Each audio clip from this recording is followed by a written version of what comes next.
இப்போ நம்ம ஃபீலிங்கை உள்ளே ஒருத்தர் பேசுகிறதுக்கு இருக்கிற மாதிரி கூல் சுரேஷை நான் கண்டிப்பாக இந்த வீடியோவில் நான் கண்டிப்பாக பார்த்தப்பா. அதாவது ஜோவிகா என்ட்ரி ஆகுறாங்க, எல்லாரையுமே கட்டி பிடிக்கிறாங்க, அன்பு செலுத்துகிறாங்க, அதெல்லாம் நல்லது. இவங்க வராங்க, ஒரு கை கொடுக்கக்கூடாதான், அவ்வளோவா அர்ச்சனா அவ்வளோ கெட்டது பண்ணியிருக்காங்களா ஜோவிகாவுக்கு? எனக்கு தெரிஞ்சு ஜோவிகாவுக்கு அவங்க நல்லது தாங்க பண்ண முயற்சி பண்ணாங்க. நாங்கள் டாப்பில் இருந்தாங்க முதல் 3 வாரம். ஜோவிகா திட்டம் போட்டு மாயாவும் பூர்ணிமாவும் பேசின அந்த காணொலி நம்ம பார்க்கலையா? ஜோவிகாவை ஃபஸ்ட்டு தூக்கணும் அப்படின்னு போட்டு அந்த பொண்ணு டம்மி ஆக்கி அனுப்புனாங்க. இதெல்லாம் வனிதாக்கா பார்க்கவே இல்லையா? உங்கள் பொண்ணு எவ்வளோ பெரிய அளவில் இருந்தது, எப்படி ஆக்கி அனுப்புனாங்க? இவங்க என்னமோ அர்ச்சனாவை எதுக்கு சொல்லி அனுப்புறீங்க? சரி, நமக்காக பேசுகிறார் கூல் சுரேஷ். உண்மையாலே எனக்கு கண்ணிலேருந்து தண்ணி வந்துச்சுங்க அந்த வார்த்தையை அவர் சொல்லும்போது. அதாவது நான் பார்த்தேன், நம்மகிட்ட பேசுகிறாரு, அந்த மைக் அந்த கேமரா முன்னா ஆடியன்ஸ் தான் பேசுகிறாரு. என்னங்க தப்பு பண்ணிச்சு அர்ச்சனா? ஒருத்தவங்க வராங்க, என்ன கை கூட கொடுக்கறதுக்கு முடியாத அளவா?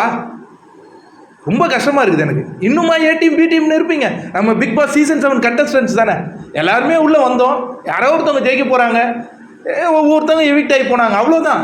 இதுக்கப்புறம் இதுலேருந்து நம்ம கற்ற பாடங்கள்லேருந்து வாழ்க்கைக்கு அதை சரியாக எடுத்துகிட்டு போகணுமே தவிர்த்து இவ்வளவு வன்மம் ஆகாதுப்பா. இதுக்கப்புறம் யார் வந்தாலும் இதே ஏ டீம் பி டீம் தான் இருப்பீங்களா? அப்போ நம்மளாம் கண்டஸ்டன்ஸ் இல்லையா அப்படின்னு கேட்கும்போது அந்த வலியும் வேதனையும் கண்டிப்பாக அதை ஃபீல் பண்ண முடியுதுங்க. இதுக்கப்புறம் தான் அந்த ப்ரொமோ விஷயங்கள்லாம் வரப்போகுது. உண்மையாலே சொல்கிறேன், நான் ஒரு ரிவ்யூவர் தான், நான் எல்லா அப்டேட்டும் நான் கண்டிப்பாக கொடுப்பேன். ஆனால் இதுக்கு ஏன் எனக்கு மனசு இப்படி கனமாக இருக்குதுன்னா, இது ரொம்ப இதுங்க. ஏங்க நம்ம ஒரு இடத்துல ஒரு கல்யாண வீட்டுக்கு போகிறோம், நம்மளை யாருமே கூப்பிடலன்னா எப்படி இருக்குன்னு தெரியுமா அந்த வலி?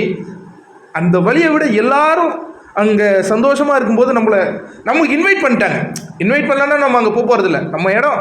இப்போ அர்ச்சனா நினச்சா கூட அந்த கேட்டை திறந்துட்டா வெளில வர முடியும். இப்போ இருக்கிற எல்லா நாளும் இவங்க சந்தோஷமாக அப்படியே பண்ணிகிட்டு இருப்பாங்க. அர்ச்சனா நம்மளை இது பண்ணிட்டாங்கங்கிறத கார்னர் பண்ணி ஏதோ ஒன்று பண்ண போகிறாங்க. இது நினச்சா எனக்கு பயமாக இருக்குது. தினேஷை நம்பினேன், தினேஷ் கை விட்டாப்புல. ஊழலும் ஆர்ஜே பிராவன் தான். வினுஷா உனக்கு என்னம்மா, உனக்காக பேசி ஜஸ்டிஸ் வாங்கி கொடுத்ததே அர்ச்சனா தான். இது உனக்கு புரியலையா? உனக்கு அது அந்த அளவாக பிரெயின் வாஷ் பண்ண முடியும்? ரொம்ப கஷ்டமாக இருக்குது நண்பர்களே. உண்மையாக சொல்லுங்கள், வினுஷாவுக்கு ஜஸ்டிஸ் வாங்கி கொடுத்தது யார்? அர்ச்சனா தானே. இந்த உண்மையெல்லாம் யாருக்கிட்டையா சொல்லுவேனா?